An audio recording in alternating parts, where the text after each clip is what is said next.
Bonjour à toi. Dans cette petite vidéo, laisse-moi te montrer la voix de Jagan. Et en effet, il y a plusieurs A.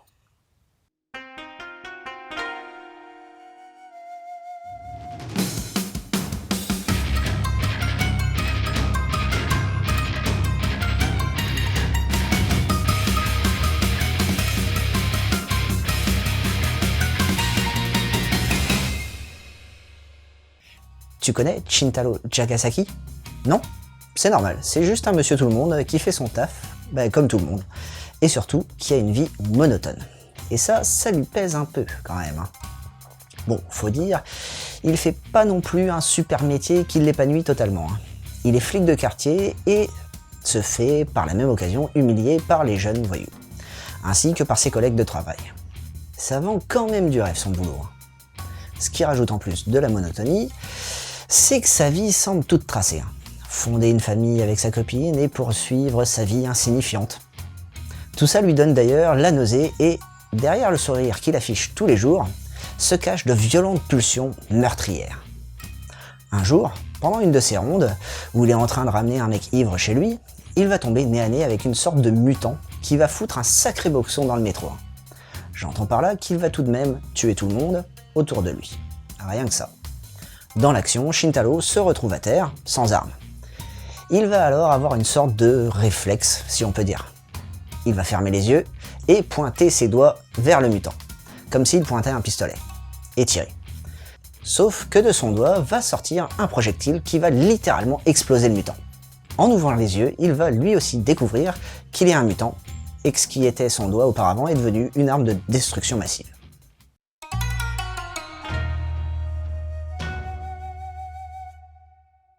Au niveau du dessin, on retrouve le dessinateur Nishida Kensuke qui avait auparavant travaillé sur le titre I Am a Hero in Nagasaki, qui est un spin-off de la série éponyme I Am a Hero. D'ailleurs, tu pourras t'apercevoir que le trait utilisé dans Jagan et dans I Am a Hero se ressemble quand même pas mal, à savoir un trait à mi-chemin entre le réalisme et la caricature. Le réalisme apparaît souvent sur les visages avec l'emploi d'ombrage et d'un trait fin et précis. Pour ce qui est du côté caricature, il va surtout apparaître lorsque la situation va déraper ou quand l'humiliation ou le ridicule entre en jeu. On observe alors une déformation des traits avec un grossissement des yeux, bouche ou encore du nez. Ces deux styles s'imbriquent d'ailleurs parfaitement l'un avec l'autre et permettent ainsi une meilleure fluidité de la narration. Pour ce qui est des arrière-plans, leur graphisme s'adapte en fonction de leur importance que l'auteur veut leur donner. C'est-à-dire que l'on va avoir des arrière-plans assez détaillés lorsque l'on a besoin de, par exemple, resituer une action, et lorsque le lieu est bien mis en place et identifié, ils vont progressivement disparaître. Cela permet en plus de ne pas surcharger les cases. Du côté du Nemu, on est sur du dynamique, et qui bouge pas mal. Du coup, tu vas avoir le droit à des coupes diagonales, de la pleine page, voire même de la double page à certains moments. Tu auras le droit aussi à des superpositions, de quoi en avoir pour ton argent. Mais rassure-toi, c'est pas abordé n'importe comment. Le mangaka a fait en sorte que le scénario soit vif, donc il fallait que le Nemu suive. En plus, les deux s'imbriquent super bien, donc que demander de plus. Du côté de la jaquette, on reste sur la même que celle japonaise, avec une modification de la typo du titre, mais personnellement je trouve qu'elle correspond un peu mieux à l'univers de ce manga. Ah, aussi, petite subtilité sur la première de couverture, la main de Shintaro n'est pas représentée. Par contre, elle l'est sur la quatrième de couverture. Et si tu fusionnes les deux images, tu obtiens notre jaquette. T'es bluffé à vous.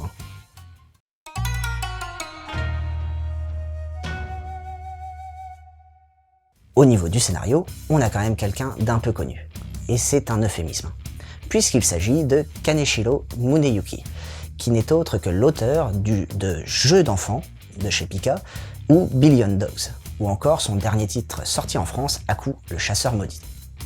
Donc tu vois, on part quand même sur du lourd. Mais bon, justement, est-ce que ce scénario est à la hauteur de la réputation du monsieur?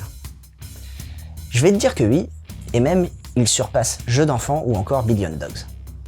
Bon, t'inquiète, je vais pas te balancer ça comme ça sans t'expliquer pourquoi du comment. Pour commencer, le mangaka s'appuie sur un truc tout con, comme base de scénario. Un mec lambda qui, à force de ne jamais rien dire, se retrouve à avoir une vie où il s'emmerde, faut le dire, et du coup, il rêve d'en changer. Et dans cette situation-là, tout le monde peut se reconnaître. On a tous, une fois, à un moment, voulu changer de vie, donc Pour point de départ, le lecteur peut s'identifier et c'est ce qui permet à la suite de très bien fonctionner. Grâce à ça, l'auteur va pouvoir laisser une sorte de doute planer sur le scénario. J'ai eu l'impression, à certains moments, que les xénopathes fous, qui transforment les humains en crapatingues, sont peut-être le fruit de l'imagination de notre protagoniste, et que c'est lui qui a fait en sorte d'extérioriser ses envies de meurtre refoulées. Pourquoi je te dis ça? Tout simplement parce que c'est le seul survivant des massacres à chaque fois. Et pour souligner ce point de vue, ça a pas l'air de trop l'émouvoir quand son collègue meurt juste à côté de lui. Après, je me fais peut-être des films, mais qui sait. Petit point aussi important à souligner sur ce manga, c'est qu'il est quand même ultra violent.